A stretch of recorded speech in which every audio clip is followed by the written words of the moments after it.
At Thanksgiving, my sister pointed at me and said, "You're just a tenant. This is our house." My mom nodded. "You're lucky we even let you stay here." I laughed. "I've paid every bill for 4 years, and the deed's in my name." The next day, I cut the power, froze the bank accounts, and filed the eviction. By Monday, they were screaming in the driveway while I sipped coffee from inside their former home. I, 32M, stood in the kitchen doorway that Thanksgiving evening, watching my sister carve the turkey I'd paid for while my mother arranged the plates I'd bought, and something inside me just cracked. Not broke, cracked. Like ice on a lake when you hear that first warning sound before it all gives way. The house smelled like roasted herbs and sweet potatoes, the kind of warm, homey scent that's supposed to make you feel grateful and loved. Instead, I felt like a ghost haunting my own life, watching everyone enjoy what I'd built while pretending I didn't exist. My sister's husband was already on his second beer from the fridge I'd stocked. Her kids were tearing through the living room I'd furnished, shrieking with laughter that bounced off walls I'd repainted just 6 months ago. For years since Dad died and left behind a financial disaster that would have put Mom on the street. 4 years since I stepped in and bought this house outright, putting the deed in my name because I was the only one with decent credit and stable income. 4 years of paying every utility bill, every property tax installment, every repair when the water heater died or the roof needed patching. And in all that time, I'd lived in the smallest bedroom upstairs, the one that barely fit a queen bed and a dresser, while my sister and her family sprawled across the master suite whenever they visited, which had somehow become every other weekend. My mother had insisted it made sense for them to use the bigger room since they had the kids. I'd agreed because I was trying to be the good son, the one who didn't make waves, the one who held everything together after Dad's heart attack left us all spinning. But somewhere along the way, my generosity had been rewritten in their minds as obligation. My house had become their house. My sacrifice had become my rent. The moment that changed everything came right after my sister finished carving. Everyone was seated around the dining table, the solid oak one I'd found at an estate sale and restored myself over 3 weekends. My mother was saying something about how blessed we all were to be together, and my sister was nodding along, when suddenly she turned and looked directly at me with this expression I'd never seen before. Something between pity and contempt. She told me I should probably eat in the kitchen since the table was getting crowded with her family. She said it casually, like she was suggesting I grab a different fork or pass the salt. Then she added that I should remember I was just a tenant here, that this was their house, and I should be more respectful of the family space. The room went quiet. Her husband looked uncomfortable, but said nothing. The kids kept playing on their tablets, oblivious. I turned to my mother, waiting for her to correct this absurd statement, to remind my sister whose name was on the deed, whose money kept the lights on. Instead, Mom nodded. She actually nodded. Then she said I was lucky they even let me stay here, that family takes care of family, and I should be more grateful for having a roof over my head. I laughed. I couldn't help it. The sound came out harsh and bitter, echoing off those walls I'd painted. I told them the deed was in my name. I told them I'd paid every single bill for 4 years. I told them they had 30 seconds to apologize, or I'd make them regret ever thinking they could treat me like this. My sister rolled her eyes. She said I was being dramatic, that everyone knew this was Mom's house really, that I was just helping out like I should be. My mother added that I owed it to the family after everything they'd done for me growing up, that this was just paying them back. Something snapped into place in my mind right then. A clarity I hadn't felt in years. I excused myself from the table, went upstairs to my tiny room, and started packing. They probably thought I was sulking. They had no idea I was done playing their game. I spent the rest of Thanksgiving evening in a hotel room, eating takeout Chinese food and making phone calls. First to my lawyer, who I'd kept on retainer for business purposes, but who was more than happy to handle this personal matter. Then to the utility companies. Then to my bank. By midnight, I had a plan mapped out on the hotel notepad, every step clear and legal and absolutely devastating. Black Friday, while they were probably out shopping with money they'd somehow convinced themselves they deserved, I returned to the house with my lawyer. We served them with formal eviction notices. 30 days to vacate the premises. My sister opened the door in her pajamas, still half asleep, and took the papers with confusion spreading across her face. She asked what this was about, and I told her simply that tenants who don't pay rent and who disrespect the property owner get evicted. That's how it works. The screaming started immediately. My mother came running from the kitchen, and when she saw the papers, she began yelling about how ungrateful I was, how family doesn't do this to each other, how Dad would be ashamed. I reminded her that Dad would be ashamed they'd turned his death into an opportunity to exploit his son. I reminded her that family doesn't treat family like servants. My sister's husband finally found his voice and tried to play peacemaker. He suggested we all calm down and talk about this reasonably. I told him there was nothing to discuss. They had 30 days. The legal papers said everything that needed saying. But I wasn't done. Not even close. That same afternoon, I contacted the utility companies and had everything switched to final billing mode. The electricity would stay on through the mandatory notice period, but I wasn't paying another dime beyond what was legally required. I called the internet provider and canceled the service effective immediately. That wasn't a necessity covered under landlord obligations. I went to the bank and froze the joint account I'd stupidly set up with my mother years ago for household emergencies. That account had about $12,000 in it, money I'd deposited over time. She'd never contributed a cent. By Saturday morning, they'd figured out the internet was gone. My sister called me 17 times. I let every call go to voicemail. Her messages devolved from angry to desperate to threatening. She said I was ruining her kids' weekend, that they needed internet for school projects, that I was being petty and cruel. I texted back a single message reminding her that tenants are responsible for their own utilities and services. Sunday brought my mother's calls. She tried a different approach, guilt. She said she couldn't believe I'd turned on my own family like this, that she'd given me life, and this was how I repaid her, that she was going to have a heart attack from the stress. I almost felt something close to sympathy until I remembered her nodding along when my sister called me a tenant. Until I remembered 4 years of being taken for granted, of being treated like I should be grateful to pay for everything. I replied to her voicemail with a simple message. I told her I'd given her 4 years of my life, my money, and my dignity.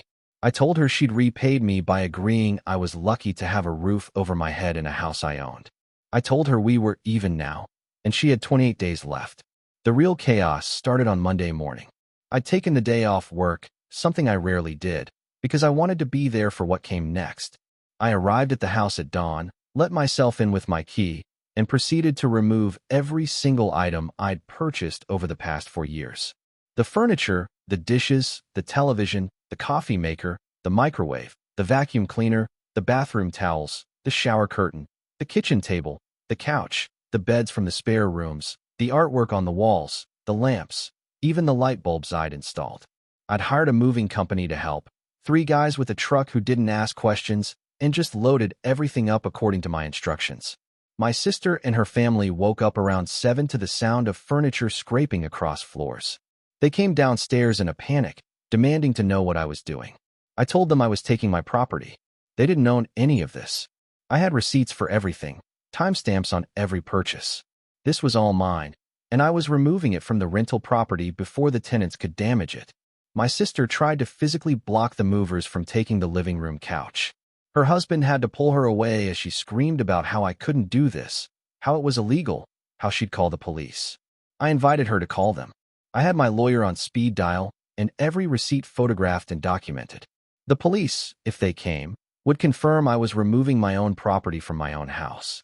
My mother appeared at the top of the stairs like a ghost, staring down at the chaos with her mouth open. She asked what I thought I was doing, and I told her I was making sure my property was safe during the tenant transition period. I reminded her that the eviction notice was perfectly legal and that I was within my rights to remove my belongings. She came down the stairs slowly, suddenly looking much older than her 61 years. She tried a different tactic, reason. She said we could work this out, that maybe everyone had overreacted on Thanksgiving, that we were all just stressed. She suggested we sit down and talk like adults. I told her we were past talking. I told her that adults who wanted to talk could have done so before calling me a tenant in my own house. I told her that adults who wanted to negotiate didn't nod along when their daughter disrespected their son. I told her I was done being the family doormat. By 9 in the morning, the house was empty except for their personal belongings and the built-in appliances I was legally required to leave. The place echoed when you walked through it. My sister stood in the hollow living room, crying while her kids asked why all their stuff was gone. Her husband sat on the floor with his head in his hands. My mother had retreated to her bedroom and locked the door. I took one last walk through the empty house, my footsteps loud in the silence. For years of my life had happened in these rooms. For years of hoping they'd appreciate what I was doing, that they'd eventually acknowledge the sacrifice.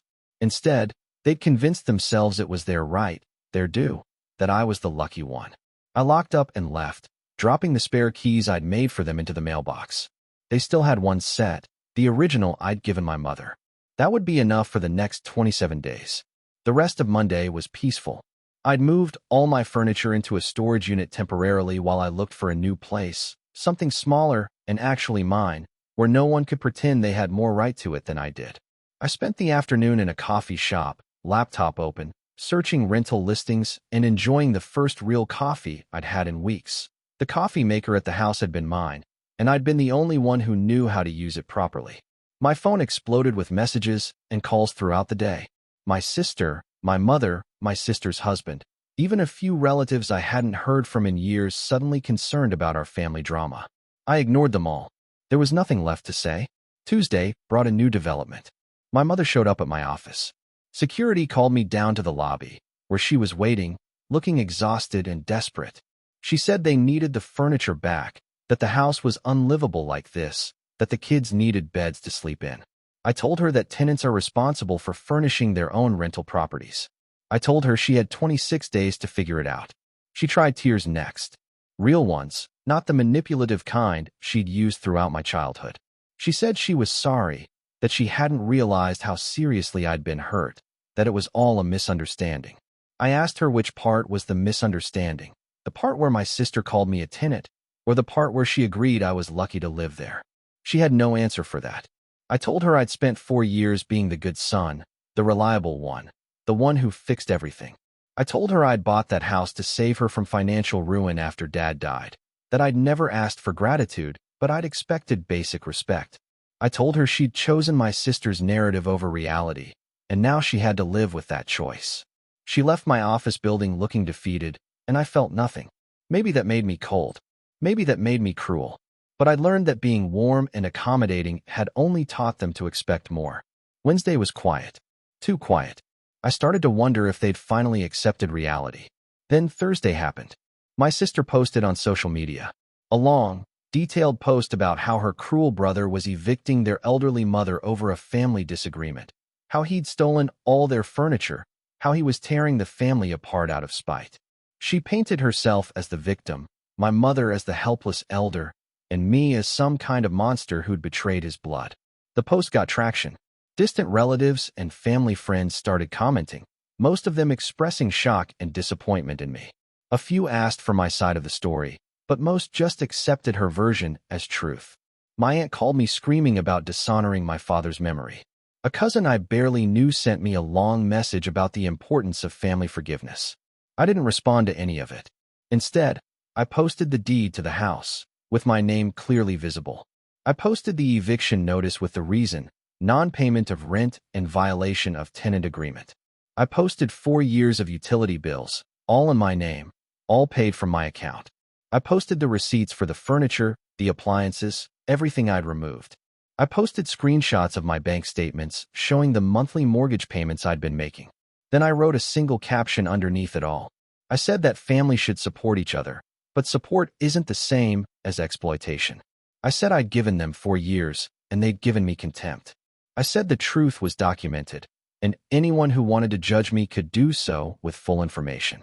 The comments section exploded. Half the people apologized. A quarter doubled down on defending my sister. The rest just argued with each other. I turned off notifications and went back to apartment hunting. Friday brought the power company's scheduled disconnection. I'd paid through Thursday as legally required, and now they were on their own. I happened to drive past the house that evening, not intentionally, or maybe it was, I'm still not sure, and the windows were dark. No lights inside. It was early December by then, and the temperature was dropping fast. My phone rang within an hour. My mother, frantic, saying the power was out and they couldn't get it turned back on. The company wanted a deposit and first month's payment, nearly $600, and she didn't have it because I'd frozen the joint account. She said the kids were cold, that this was going too far, that I was putting children at risk. I told her that parents are responsible for keeping their children warm, and if she couldn't afford utilities, she should consider finding cheaper housing. I reminded her she had 21 days left on the eviction notice. I suggested she start looking for apartments she could actually afford. She called me a monster and hung up. 2 hours later, my sister's husband called. He was calmer, more measured. He said he understood I was angry, that maybe they'd all handled things wrong, but could we please work something out for the kids' sake? He offered to pay back rent, to cover utilities going forward, to sign whatever agreement I wanted. I asked him where this reasonableness was on Thanksgiving when his wife called me a tenant. I asked him why he'd sat silent while my mother told me I was lucky to have a roof over my head. He had no answer except to say he was sorry, that he should have spoken up. I told him sorry doesn't pay 4 years of bills. I told him sorry doesn't undo disrespect. I told him he had 21 days to find somewhere else to live, and I suggested he spend his energy on that instead of trying to negotiate with someone who was done negotiating. They got the power turned back on by Saturday, though I don't know how they managed it. Maybe they borrowed money. Maybe they used credit cards. Maybe some relative took pity on them. I didn't ask and didn't care. The next 2 weeks were a strange kind of limbo. They stopped contacting me directly. I heard through the grapevine, meaning the few family members who stayed neutral, that they were looking for apartments but hadn't found anything suitable. My sister wanted a 3-bedroom in a good school district, which was absurdly expensive in our area. My mother wanted to stay close to her church and her friends. They were discovering what I'd known for 4 years. Housing was expensive, and finding something that checked all their boxes was nearly impossible on short notice. Part of me felt vindicated. Most of me just felt tired. I found my own apartment during this time. A nice 1-bedroom in a quiet complex, top floor with a balcony overlooking a small lake. It cost less than half what I'd been spending on the house when you factored in all the utilities and maintenance. I signed the lease and scheduled my move-in for the 1st of January, giving myself a clean start to the new year. Christmas came and went without any communication from my family. I spent it alone for the first time in my life, ordering Thai food and watching old movies in my hotel room. It should have felt lonely, but instead it felt peaceful. No forced smiles, no pretending everything was fine, no walking on eggshells around people who saw me as a resource rather than a person. The eviction deadline was December 31st. I'd timed it deliberately. A new year, a new beginning, a clear line between the past and whatever came next. I'd made arrangements to meet them at the house that morning to collect the keys and do a final walkthrough. My lawyer would be there, as would a locksmith to change the locks immediately after they left. I arrived at 9 in the morning to find a moving truck in the driveway and my sister's family loading boxes. My mother sat on the front steps, wrapped in a coat I'd bought her 2 Christmases ago, staring at nothing. The kids were unusually quiet, sitting in the car with the heater running. My sister saw me and straightened up, squaring her shoulders like she was preparing for battle. But when I got closer, I could see she'd been crying. Her eyes were red and puffy, her face blotchy. She asked if I was happy now, if this was what I wanted, to see my family homeless on New Year's Eve. I told her they weren't homeless. I'd confirmed through my lawyer that they'd signed a lease on a townhouse about 20 minutes away. It was smaller than what they wanted, in a less desirable school district, and probably more expensive than they could comfortably afford, but they had a place. They'd be fine. She said fine wasn't good enough, that her kids deserved better than fine. I agreed, they did deserve better. They deserved parents who modeled respect and gratitude, who taught them that actions have consequences, who didn't raise them to believe they were entitled to things they hadn't earned. She had nothing to say to that.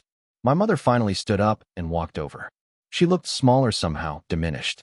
She told me she hoped I could forgive them someday, that she understood why I was angry, but she hoped I wouldn't hold on to it forever. She said family was family, and someday I might need them like they'd needed me. I told her the difference was I'd actually been there when they needed me. I'd shown up with my checkbook and my time and my energy, and I'd asked for nothing in return except basic appreciation.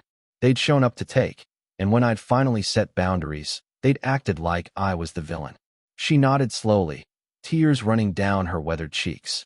She handed me her keys, the original set I'd given her 4 years ago when I'd first bought the house. The metal was warm from her hand. They finished loading the truck by 11. I watched from the porch, my lawyer beside me making notes for the final documentation. When they were done, my sister's husband approached, and asked if I'd do a walkthrough to confirm everything was in acceptable condition. I agreed, though I expected to find damage given how angry they'd been. The house was empty and surprisingly clean. They'd patched the nail holes in the walls, scrubbed the bathrooms, vacuumed the carpets. It looked better than I'd expected, better than they'd had any obligation to leave it. Maybe it was a final gesture of dignity, or maybe they just didn't want to give me any ammunition. I told my sister's husband it looked acceptable, and he nodded. He asked if I'd stay in touch, if maybe once everyone cooled down we could try to repair things. I told him I didn't know, that time would tell, but right now I needed distance from all of them. He shook my hand, a formal, stiff gesture, and walked back to the truck. My sister was already in the passenger seat, staring straight ahead. My mother sat in the back seat of their car, her face turned away. The kids were on tablets, oblivious to the adult drama unfolding around them. They pulled away in a slow convoy, moving truck first, then the car. I watched until they turned the corner and disappeared from view. The locksmith arrived 5 minutes later and got to work changing every lock on the property. I stood in the empty living room, my footsteps echoing the same way they had when I'd removed my furniture weeks ago. The house felt different now, truly mine in a way it never had before. No ghosts of obligation haunting the corners, no weight of expectation pressing down on the walls. Just empty space, full of possibility. My lawyer asked if I planned to sell or rent the place. I told him I hadn't decided yet.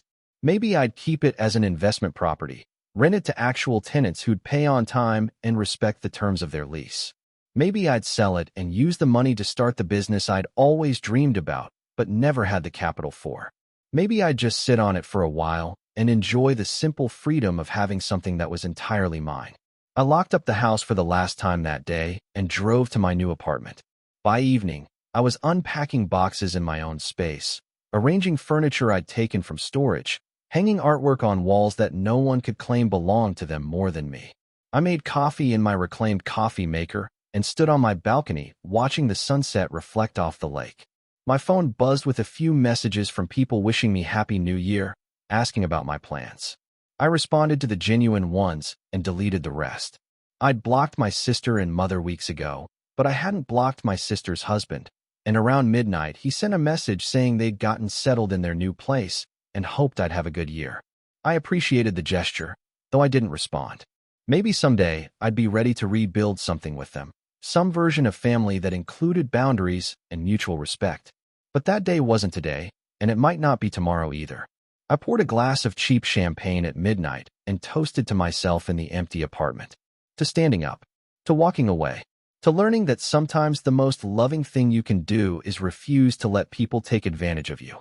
To understanding that family is supposed to build you up, not tear you down, and when they can't do that, you're allowed to build yourself up instead. The new year stretched ahead, uncertain but mine. The house sat empty, waiting for whatever purpose I'd eventually give it. My family was somewhere across town, learning to live without my support and hopefully, eventually, learning why they'd lost it. And me? I was finally free. The coffee tasted better than it ever had.